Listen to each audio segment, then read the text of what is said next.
Hello, everyone out there. Thank you for joining us for the FSK from Home lecture series. I am Margot Capero, Public Programs Manager here at the Maryland Center for History and Culture. Thank you to everyone who has joined us today and those who have donated to our FSK from Home Giving Challenge. We've raised over $200 during the registration for this program, and thank you for that incredible support. It really makes a difference. Every little penny and dollar. It has a big impact on all of our work that we do here at the museum. If you would like to donate during the program, check out the chat for the donation link that we'll place in there shortly. This year, for our FSK season, we have pulled back the curtain on our collections, connect with MCHC staff and our colleagues as they reveal the stories behind the objects we preserve, interpret, and display. Today, we're going to be teasing you in preparation of our upcoming exhibition opening on November 5th, Claire McCardell. Our conversation today starts with an MCHC distinguished favorite, a professor of fashion and design history at the Maryland Institute College of Art, with her research that focuses on considering the history of fashion culture in the 20th century, specifically on issues of gender and race. Victoria Rose Pass. Thank you for joining us, Victoria. Thanks so much for having me. I'm thrilled to be here. I am so happy. I'm thrilled too that you're joining us for this conversation. And I would like to fangirl for just a split second and tell you that I find your Instagram posts didactic and visually dazzling. So I'm excited to have you join us and represent our museum today virtually. Thank you so much. And I'm a huge fan of MCHC and the work that you all do. And of course, Claire McCardell, the woman of the hour. So I'm delighted to be here. I want to thank everyone at MCHC for inviting me to be a part of a small part of this exhibition. Thank Ali Tolman as well, who's been a wonderful colleague who was previously at the MCHC and has been an integral part of this exhibition. I feel like I want everyone to know that. But I'm thrilled to introduce Robyn Levy, who is the inaugural Tory Burch Claire McCardell Fashion Fellow at the Maryland Center for History and Culture. And she is curating the Claire McCardell exhibition that is going to be opening next month, which I cannot wait to see. I'm so excited to see it. She is researching Claire McCardell's legacy and trying to understand her personal and professional life. So we're really going to get a behind the scenes look today at Robyn's research process and a little taste of the exhibition, I think. Robyn attended Marymount University in Arlington, Virginia for fashion design and Johns Hopkins University right here in Baltimore for her master's degree in museum studies. While earning her master's, she interned for a semester at the Baltimore Museum of Industry with the collections team working on processing their textiles collection. Robyn, thank you so much for joining us today. Thank you for having me. I am excited to kind of talk a little bit about what I've been working on and kind of focus on the World War II aspect of Claire. So great. So I wanted to just start by asking you if you remember how you first learned about Claire McCardell and what it was that drew you to her work. Yes. So as you said, I did my undergrad at Marymount University in Arlington, and I studied fashion design. So we had a fashion history class basically, and during our American fashion designers section, Claire McCardell was learned about. So I instantly fell in love with her just classic American look and just the silhouette of it, the ease of it, her use of cotton mostly, and especially the pockets, as we all know. So that was just the selling point for me on her. So I have been a fan ever since. I was 19, I guess. So That's so great. Yeah, I think I'm sure a lot of people on the Zoom today have stories about how they discovered Claire's work, if they're familiar with it, and maybe some of you all are also new to her work, and perhaps you'll also fall in love with her as we have. So, can you just tell us like a little bit about Claire's background? I think some people are surprised to learn we have some really illustrious fashion designers from little old Maryland. Christian Siriano, maybe most people are familiar with, but Claire is a daughter of Frederick, Maryland. So what was she like? What was her upbringing like? Yeah, so she was the oldest of four. So she had three younger brothers, and her mom was a Southern belle from Mississippi. Her dad was a Maryland state senator, so he was very involved in Maryland politics, and eventually stepped away from that and became the president of the Frederick County First National Bank. And that actually was kind of passed down through the family. So one of Claire's brothers became that president as well. So they are Maryland born and raised family, very, very connected to the community. And so she lived a very active childhood. She was constantly trying to keep up with her three younger brothers. So she did get nicknamed Kick, to represent her ability to keep up with them. And she was very active, very sporty, loved to run, swim as she got older, ski. So they were a very close-knit family. And even as she got older, she was constantly going back to Frederick and spending weekends with them. So she was often described as shy, especially by the media as she became more well-known in the fashion industry. But her family and close friends would not really describe her that way. She was very witty and funny, and she was pretty confident in who she was and what her abilities were when it came to designing. But she absolutely hated public speaking. So she came across as a shy introvert, which she was pretty introverted. She liked to spend time by herself, but or like at her cottages in New Jersey and upstate New York. So she wasn't too big into the social scene, but she had to because of her career. But she took her work really seriously, and she just made a name for herself. But she was also very introverted. So it was that's kind of how we came up with the title of the exhibit, was to kind of show the two sides of Claire McCardell, Claire and McCardell. So.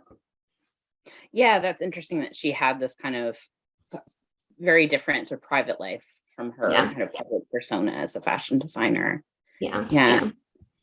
And it's interesting hearing about her almost maybe being like a little bit of a tomboy and loving to be active, because she's this kind of pioneer of American sportswear, and one of a number of American designers, but definitely one of the key ones that kind of invented this niche, which is so present in many of our daily lives and many of our closets today of American sportswear.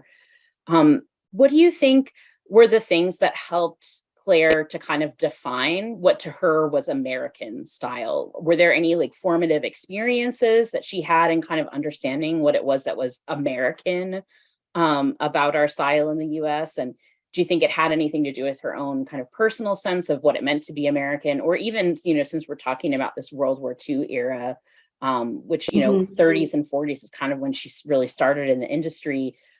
Is there anything about patriotism that kind of fed into her conception of American style?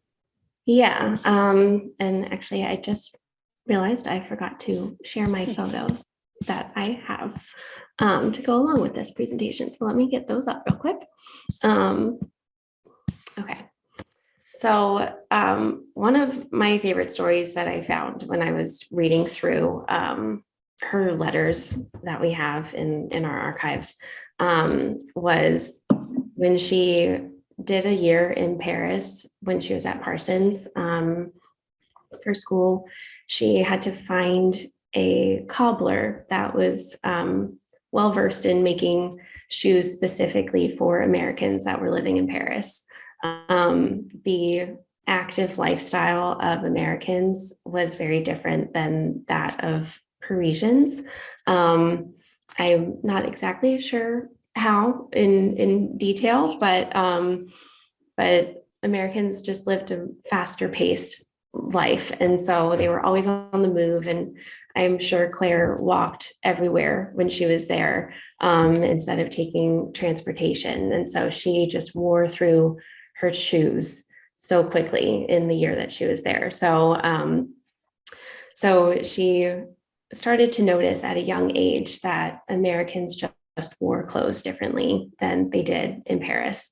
And Paris was the center of fashion at the time. So everybody looked to them for the design ideas and just fashion industry.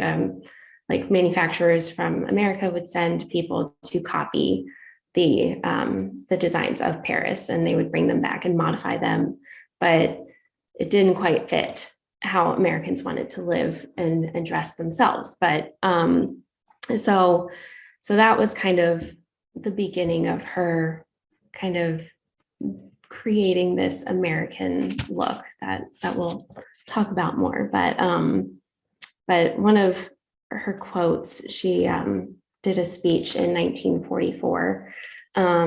She won the Cody Award for her work during the war. And she said, I love this quote because it kind of epitomizes the like American look that she was going for. But she said that I began to experiment just following basic trends instead of copying as was the usual dress business procedure.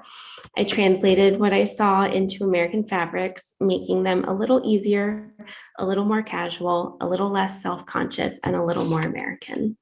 So I feel like that kind of sums up her her American look and just her patriotism too. She just coming from a small town of Frederick, and her mom being a Southern belle and her dad being super involved in state politics, she had a lot of patriotism that came through in her clothing and the way she lived her life. So. Yeah, and I think it's really interesting to think about something like shoes being like a difference between a Parisian woman and, an American woman, whether a New Yorker or somebody from Frederick. And there really was such a challenge for American designers in, all throughout this period to establish American design houses, because they're just, there was so much focus on Paris, and that's, where people thought all the style came from.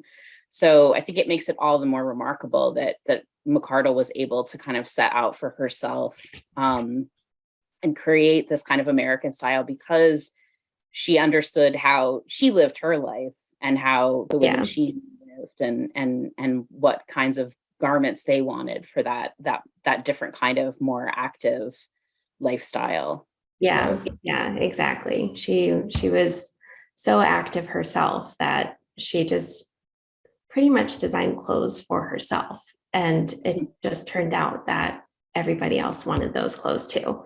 So in a way, she was very lucky in that regard, but she was also very, like a term I kept seeing in my research was clairvoyant. She was just able to look ahead and see the needs of women and put that out there for them, even if that wasn't quite what was fashionable at that moment. So yeah, and I think she had a real ability to marry the things that would be useful in style and in garments with things that were beautiful. It wasn't about kind of sacrificing one for the other. It was about marrying those things together into one design. Yeah. I think it's interesting. Oh, I was just going to say, it's interesting. She was like, I think the only American designer that was included in this MoMA exhibition in the 40s. about the question of the exhibition is fashion modern? And the curator of that exhibition, whose name is escaping my brain, somebody's going to know in the chat.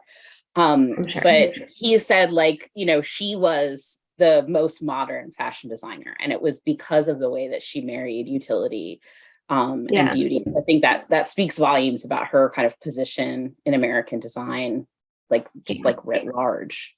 Yes. Yeah, exactly. Yeah. She was like the epitome of functional and fashionable, I would say. Yeah.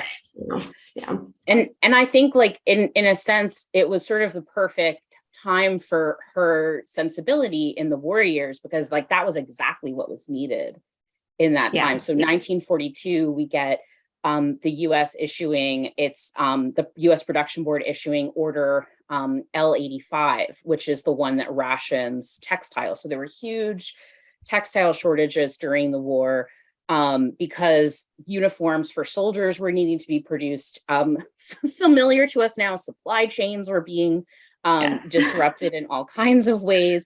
And so this order restricted the amount of fabric that could be used in new garments. And it had a really significant impact on all kinds of garment production. So how did it affect McCardell's work, and how did she respond to it? Honestly, it didn't really affect her at all. She really thrived during this period, as you just mentioned.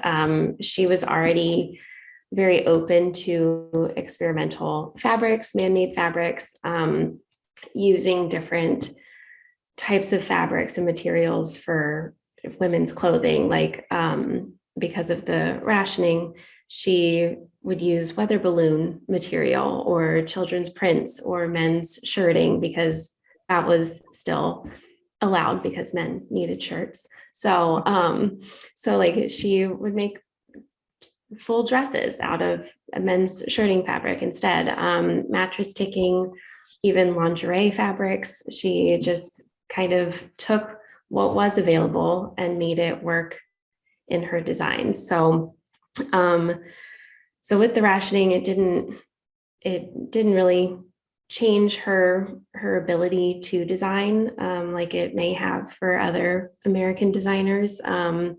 She just, as I said earlier, just naturally thought like three steps ahead. And so she was already doing this kind of stuff and like thinking on her feet. And like, I think one thing I came across in my research was that since like dyes and bleaches were not readily available, like white fabric was kind of scarce to come by. So it was kind of like this yellow cream color, and she decided that looks great. And so she would use that instead of stark white. And that's how we kind of ended up with having cream or like off-white bone color as like a staple in our clothing today. So so it was just, it's fascinating to see how, even though the industry itself was changing because of the rationing, she thrived, and it really catapulted her. She won a citation from the American Fashion Critics. I think that's the right group, in 1942 for one of her dresses, for the popover dress, because it was just innovative. It was simple, and we'll dive more into that. But she just really thrived during this time. Yeah, it seems like the kind of restrictions like challenged her in ways that she was excited to be challenged, to try new materials. And I love learning that, like, that kind of off-white color, and you know, that she just embraced it. She was like, yeah, why not use this instead of just like stark bleached white? That's great. Exactly. She's like, this is what's available, so we'll just make it work. And she was able to do that impeccably. Yeah. What were some of the other things that she was doing using her talents to contribute to the war effort in those years? So in, I think it was 1941, President Roosevelt set up the Office of Civilian Defense. And so this was supposed to be like a government organization that created jobs for civilians to do so that they could free up the men to go off to war. So they wanted to have a uniform for the women to wear, so they didn't really have to think about what they needed to wear and were able to be comfortable in doing their tasks. So there was an office in Baltimore and like other major cities, and especially New York City, which is where Claire spent most of her life. And so Mayor LaGuardia actually asked a couple American fashion designers to come up with this uniform, as you can see. And so Claire was one of those designers. So she came up with, I think this is her design here, and in the article there. And so it has elements of Claire in there with the belt and just the sleek design and the buttons and little collar, but it still looks very like military like too.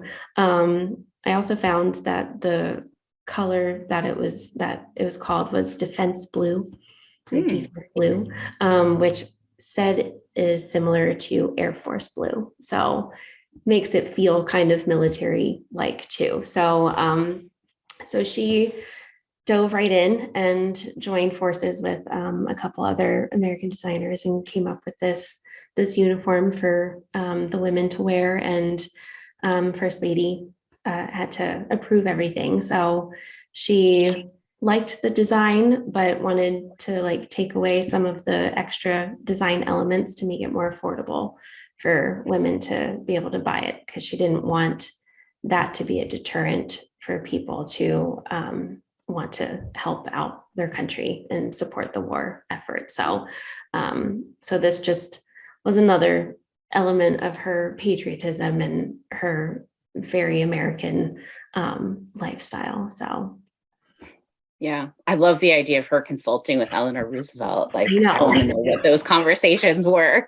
Right. They seem to be very simpatico kind of minds in a way. Yeah, agreed. Just kind of like straightforward and to the point and functional too. So yeah, and I think some of the things that like folks might not recognize, but like the belt that you mentioned, Robyn, was a favorite of McCardell, and she liked them because it meant that you had some flexibility in the sizing and placement, so that you could adjust a garment to fit you. And that's so important when you're buying ready to wear garments, because of course, as we all know, sizing is so variable, and nothing ever fits you like a glove when it's off the rack. But with the belt, you can really make it like look like it was custom made for you. And I see all those great patch pockets that are like clearly usable pockets, not just the ones that were often and are still often applied as like fashion and decoration, but like are not useful. Yes, exactly. Yeah, like a lot of the dresses that we have in the collection and that will be in the exhibit, without the belt, they are just like straight up and down, or like so much extra fabric. And so she really understood that women's bodies are different and there is not one size that fits all. And so she definitely tried to apply that to this, and was a huge proponent of the belt. And she worked, I can't remember the name of the man, but the man that created like the elastic belt, she worked with him to promote his belts and get those made and use them in her own clothing. So she was very big and into new things. So yeah, and it's so smart because our bodies change over time. So it means that you can keep a garment in your wardrobe much longer. Yeah. Which is, and I love the buttons here too, like that the buttons are like that little bit of style that are utilitarian, but they add a bit of panache that make this different from just any old uniform. Yes, exactly. Give it a little pizzazz. So the outbreak of World War II in Europe really, it interrupts supply chains. It also interrupts the flow of French fashion into the US. And as you were talking about, the typical pre-war, status quo was that you had people who were going to France. Elizabeth Hawes, the great Elizabeth Hawes, who's another designer who I think of in this kind of realm, writes in her book Fashion is Spinach about like going to shows and posing as an American buyer and like memorizing the dresses and then making sketches of them to sell. That's how she financed her stay in Paris after she graduated from fashion school. So that whole system that had been in place, this like system of both licensed and unlicensed copies, was totally disrupted. So it kind of gave Claire this opportunity to stake her claim and, have her design seen in a different way. So magazines, I think also trying to sort of promote the war effort in this period, we're talking about the American look. So can you tell us a little bit about what this American look was, what made it unique, and how McCardell's stamp is on it? Yeah. So the term American look actually was coined in the 1930s. That's when we kind of first saw it, when Claire designed her monastic dress, which you can see in the ad next to the floral dress. And it was just literally like a tent, and you put a belt on it, like we were talking about before. And it was so easy and simple, but also so stylish. And so there was a buyer from Best & Co., which was a department store in New York City at the time, fell in love with it. And it wasn't even supposed to be on the rack for a sale. It was just one of Claire's many designs that she liked herself and wore herself. And so Best & Co. bought it and marketed it and put the tagline as American look. And so that look is just very simple and functional and practical, but fashionable.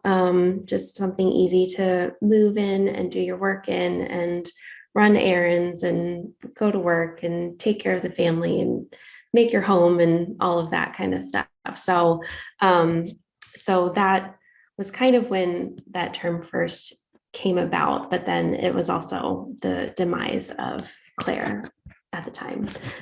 She no longer had to, Townley Frocks, which is where she was working, the manufacturer, actually had to close because of this dress and the start of the American look, basically. And because it was copied way too much, and the lawsuits and copyright infringement lawsuits were just running rampant, and they ran out of money. So she lost her job, but then eventually they got back on their feet and she was able to work for them again. And then in the 40s is when Lord & Taylor, she developed this great relationship with Lord & Taylor and Harper's Bazaar and all the fashion magazines. And so Lord & Taylor had a full-blown campaign where, as the war was ending, they started to really promote American fashion designers to basically stay on the map, with Paris starting to open back up and their fashion industry getting back on its feet.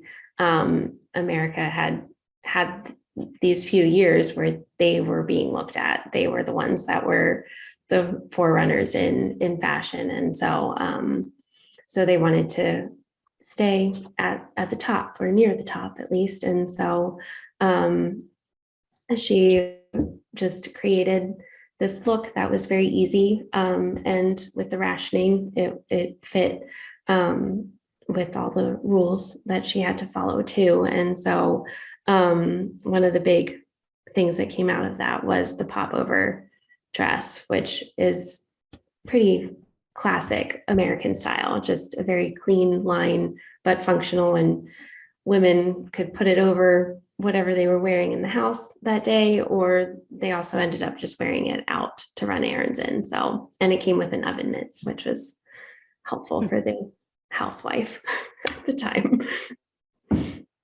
Yeah, and the story you're talking about with the monastic dress, and like it was an example of this like rampant copying that was a part. I mean, it's still a part of the fashion industry today. Very part of it. Yeah. And it's very difficult to protect garments. You can't, patent protection takes a very long time to get. And so there's not really a kind of legal structure in the United States to protect fashion. In Paris, it's completely different because the Chambre syndicale, part of their whole MO from the very beginning when Charles Frederick Worth founded them in the middle of the 19th century was explicitly to protect French fashion from copying. It didn't always work, but that was the idea. So you could sue somebody in France, but it was very, very different landscape in the US. And one thing I think is so interesting about that is when she did design the popover dress, she patented it. And you can, if people are interested, you can go on Google Patents and look at her patent for that dress. And she, then used it in collection after collection. She, of course, used the monastic dress too in collection after collection. But it's really interesting to see her, responding to that. What I can't even imagine, like, to have something that was so popular, but then you lose your job because the company you're working for goes under. But she was such a good designer that, they quickly were like, you know what, we need her. And, I think the company was under new leadership. And but yeah, I think the popover is also such an interesting design to me because it took an idea that had already kind of existed in American fashion, which was called a houverette, which maybe some of us know our grandmothers wore, these kind of wraps that would go over your clothes, as you were describing with the popover. As kind of an apron or a house dress.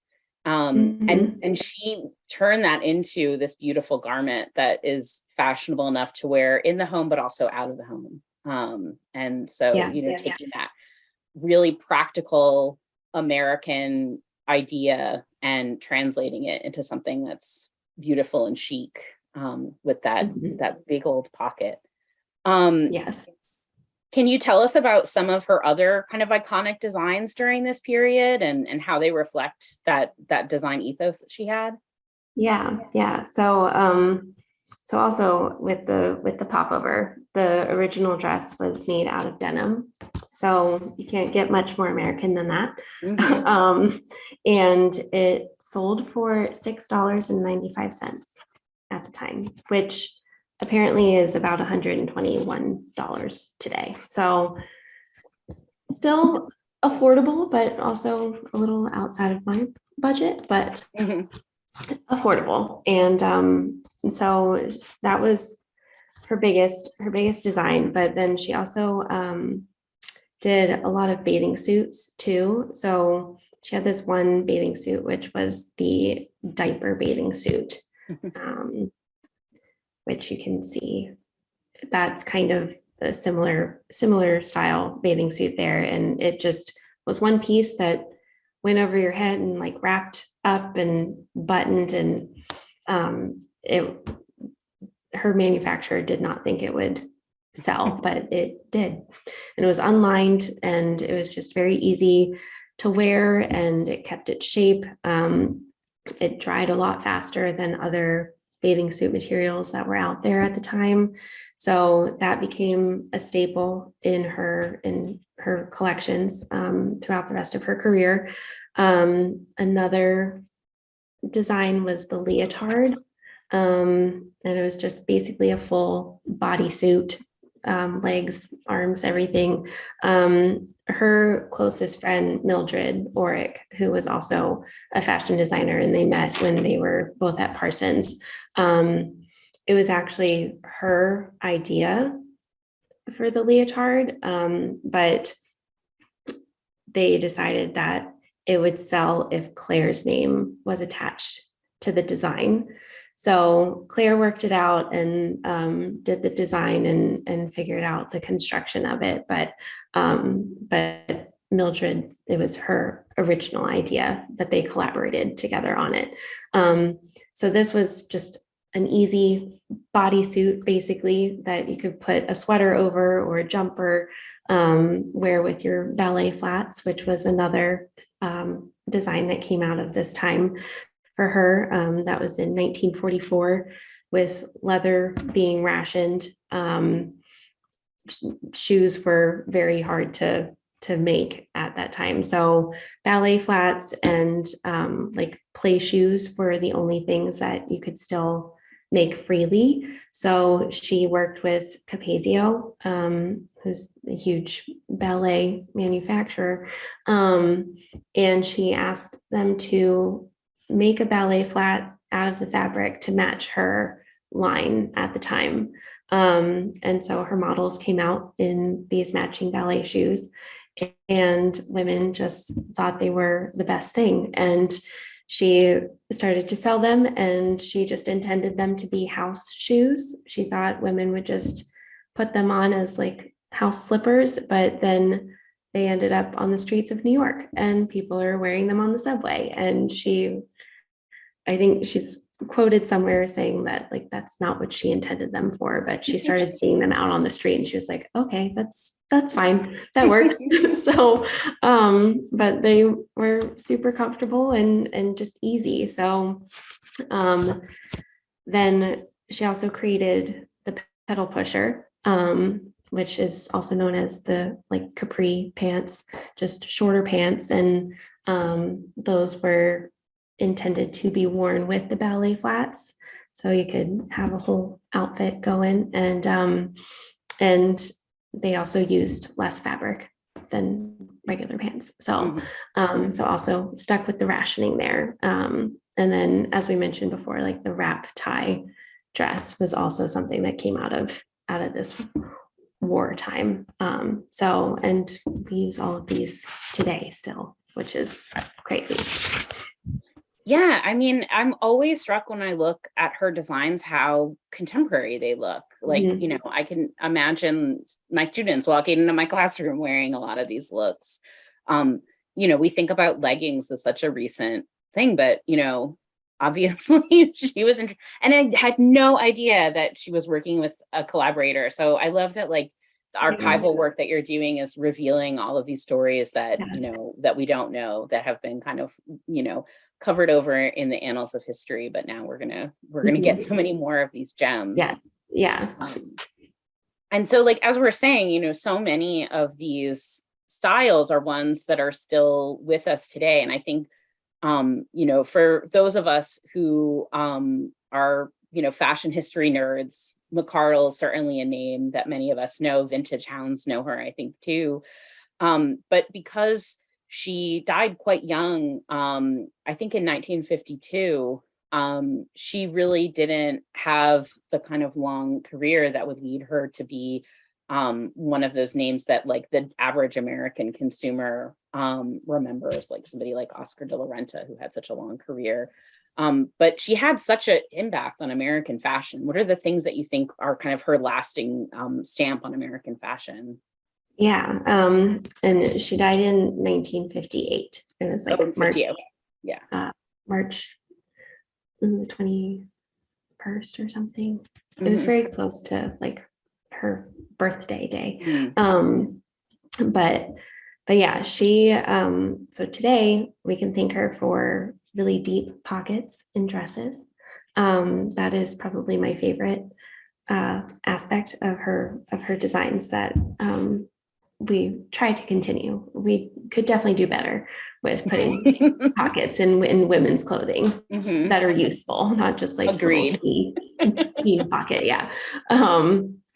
And ballet flats is definitely has become a staple item in most women's closets. The side zipper, she wasn't a huge fan of zippers or any kind of like anything that made it challenging for a woman to get dressed. So the back zipper was really hard. She always thought, if you're home alone trying to get dressed, you don't want to like pull a muscle trying to like reach back there and get that zipper up. So so she put in the zipper in the side. So it was a lot easier for women to get dressed. She also tried to use different types of closures. So hooks and eyes were a huge thing, and a telling detail if it is a McCardell or not. She used a very like specific hook and eye to keep things closed instead of a zipper. So, and let's see, the dirndl skirt which dirndl is not too common of a word unless you're familiar with fashion, but it's like the full skirt, and it was very flattering on pretty much every body shape. And so she made that very popular in like towards the end of the 40s or like middle of the 40s. So another thing is like the dolman sleeve, and just like sleeves that we can move in now, instead of the very like tight like shoulder seam and all of that. So so she had a huge impact on what we wear now. And Tory Burch, who we've worked closely with for the past like 2 years or so here, she was inspired by Claire McCardell's design, like her designs, but also just like the way that she thought about design and fashion and function. So so you can kind of see elements of Claire in her spring 2022 line, but just everything that we put on has some kind of element of Claire. And so it's nice to see that she made such an impact, even though her name is not quite connected or known with everything that we do wear now. So yeah, I think she's so, if you'll forgive the pun, woven into the American fashion industry in so many ways. And I think that her kind of recognition that more casual clothing, sportier clothing could actually serve as mainstays in the wardrobe, rather than just things you'd wear on the tennis court or, you know, on a bicycle or something like that, but that you could just wear them every day. And I think kind of also her customer seeing like, well, I could just wear these ballet flats at home, but I could also wear them to go out. Like they're perfectly fine. So it was kind of this great collaboration between American women and like their changing needs. Because if we think about the warriors, so many of those women were going to work, you know, they were working jobs. If anyone like I am is like a huge fan of League of Their Own, you know, like women's lives were like really changing just because of the circumstances. Suddenly you had so many American men going off, to war, that things were really changing and women's lives were different. And her clothes really met that moment, and women were, kind of demanding different things from their wardrobe. And that I think still kind of speaks to the way that many of us live our lives now. And I love all those details that you talked about, like the hooks and eyes and the side zippers. It's so much about like just making your life easier, like actually designing in ways that respond to needs, which is like how we think about design in so many other areas, but sometimes fashion, like that's not always the priority. Yeah, she hated structure in that sense, like the under structure. So like a lot of her stuff was just easy fabrics and comfortable, but fashionable. But like it's very subtle. It's subtle design elements, and so they're almost like little surprises, I think. So yeah, and I know some people call them McCardellisms, which I love. That is a term she coined herself, actually. Oh, that's so great. Yes. He's like, I realized that I do these different things. And so she gave them a term. So yeah. It's so smart. It set her apart from other design at the time. Yeah. It did. So you've been working with this amazing archive that was left to the Maryland Center for History and Culture, both of McCardell's papers, but also, of course, of some of these amazing garments that we're going to get to see in the show. So like, what are some of your favorite finds? What was it like to work in that archive? It was a dream, actually. Just having known about her all through college and just her being a Marylander too.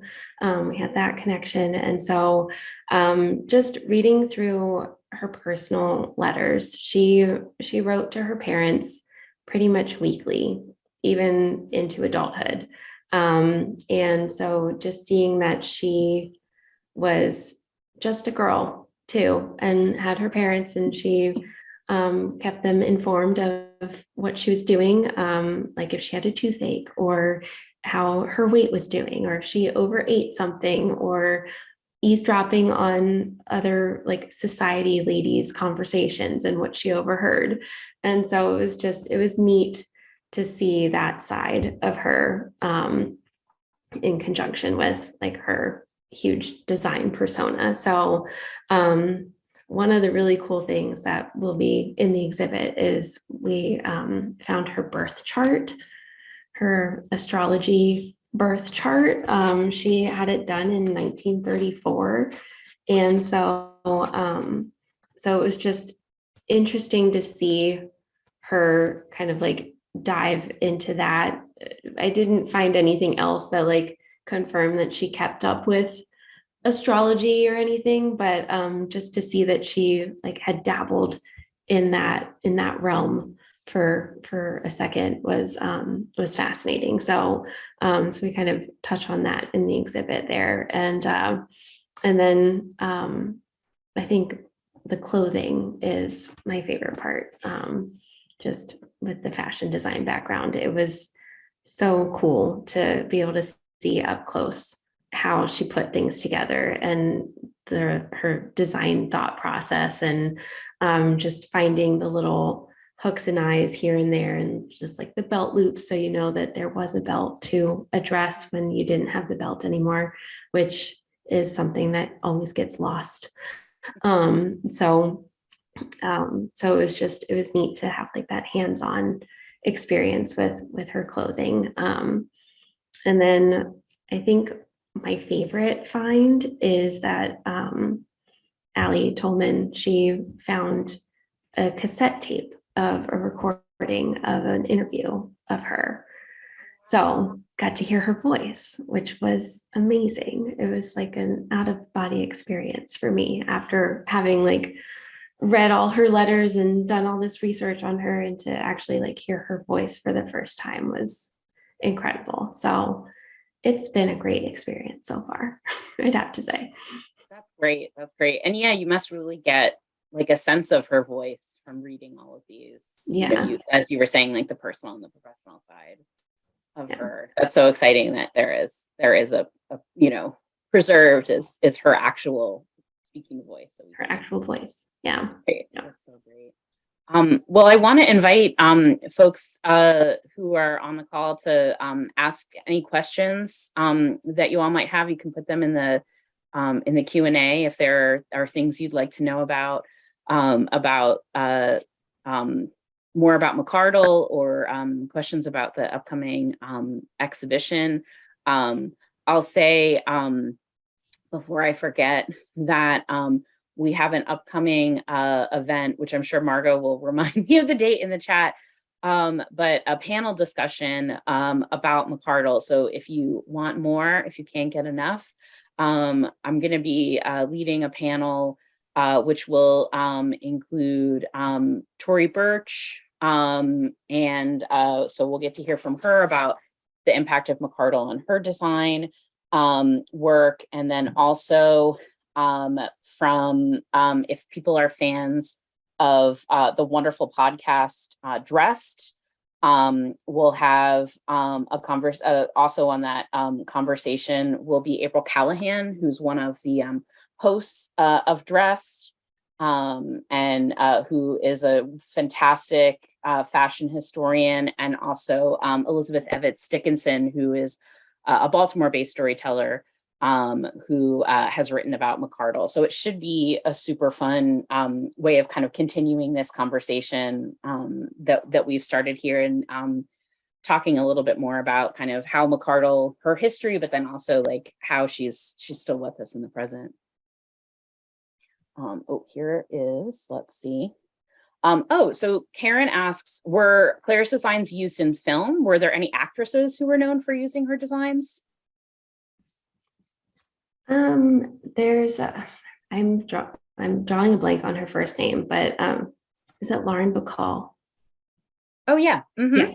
Yeah. She was in one of the ads, one of the pictures that I had in the slides.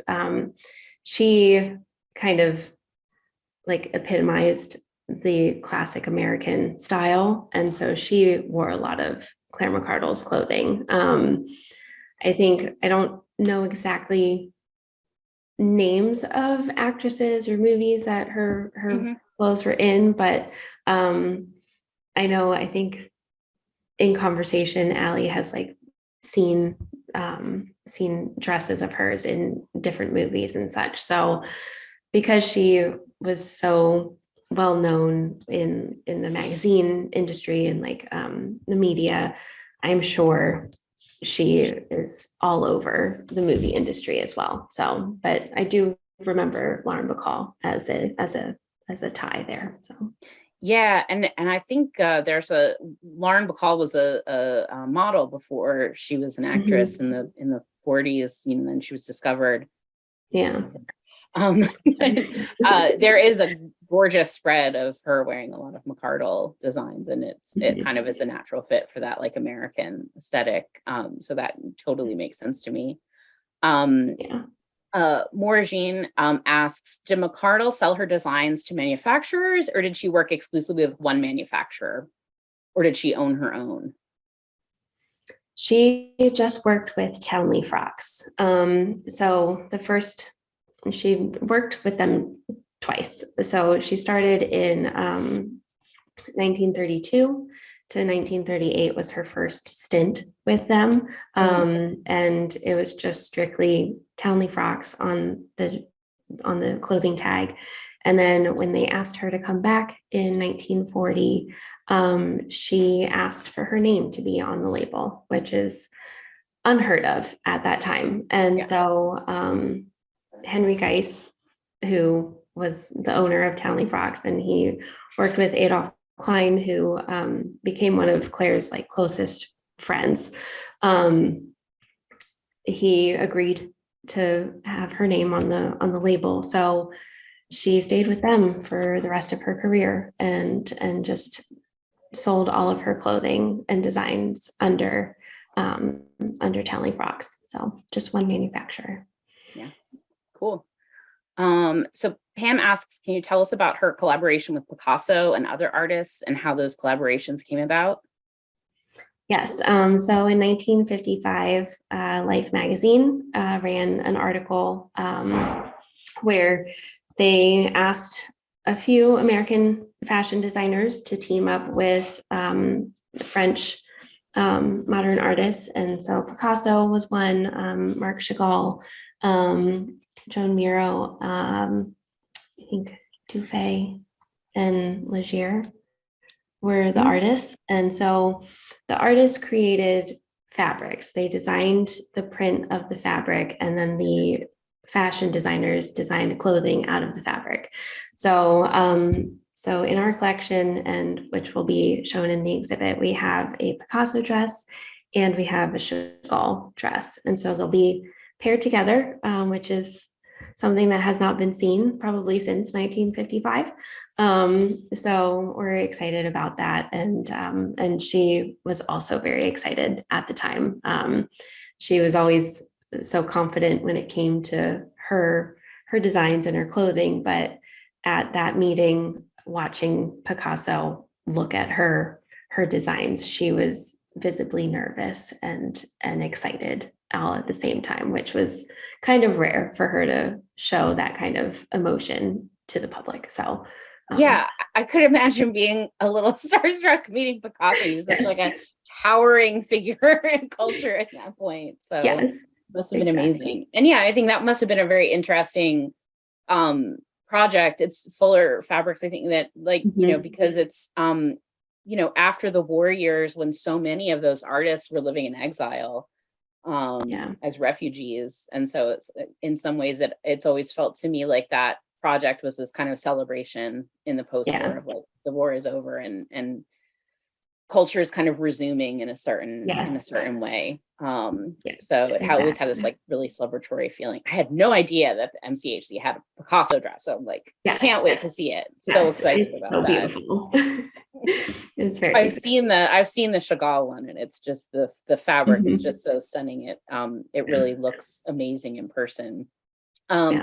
So Debbie was asking, are there any items, other items? So we've got these artist collaborations, but there are other items in the exhibit that are other kind of collaborations with different artists or fabric companies that you can think of? Like, do we have any of the Capezio shoes or things like that?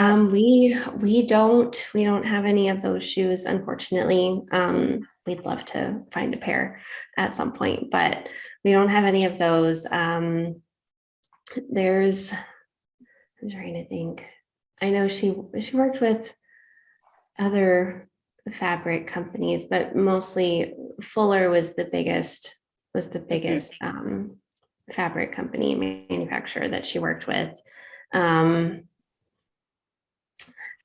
can't think of anything else off the top of my head that we have that's collaborative at the moment. Yeah. Audrey was asking how old she was when she passed away, and what her cause of death was. If you can talk a little bit about that. She was 52. If she almost made it to her 53rd birthday. Her birthday is May 24th, 1905.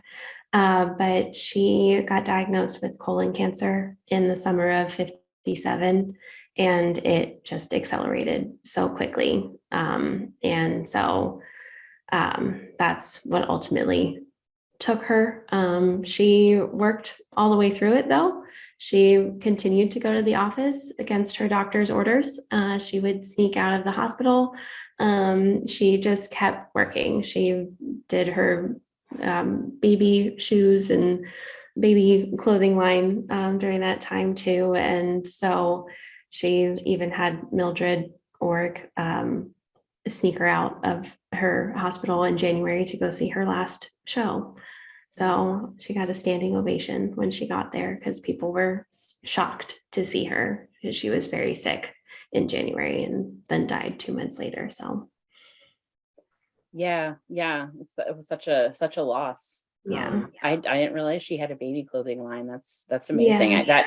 I wonder if that must have been pretty innovative for an American designer to kind of branch out that way. Yes. Yeah.